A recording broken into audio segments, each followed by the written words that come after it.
Pemirsa, Presiden Joko Widodo memanggil Menteri Komunikasi dan Informatika Budi Aristiadi dan sejumlah pihak terkait ke Istana Jakarta.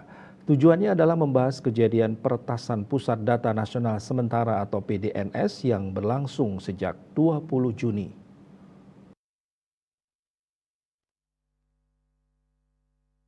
Menteri Komunikasi dan Informatika Menkominfo Budi Aristiadi yang ditanya terkait rapat hanya membenarkan bila dirinya dipanggil Presiden.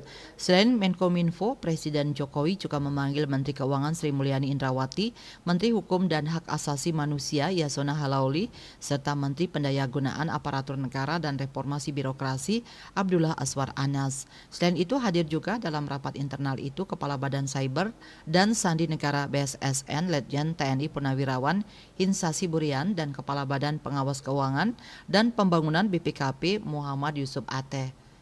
Turut hadir dalam kegiatan itu utusan dari penyedia infrastruktur data nasional Telkom Sigma yang diwakili Direktur Network and IT Solution PT Telkom Indonesia Persero Tbk Herlan Wijanarko.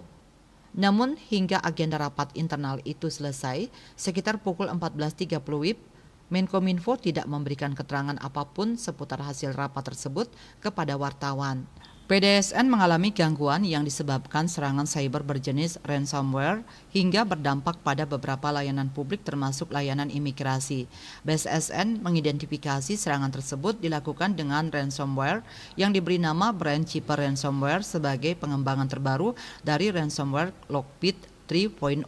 Serangan tersebut dimulai dengan upaya penonaktifan fitur keamanan Windows Defender pada 17 Juni 2024 yang memungkinkan aktivitas malicious pada 20 Juni 2024. Aktivitas tersebut termasuk instalasi file malicious, penghapusan file sistem penting, dan penonaktifan layanan yang sedang berjalan.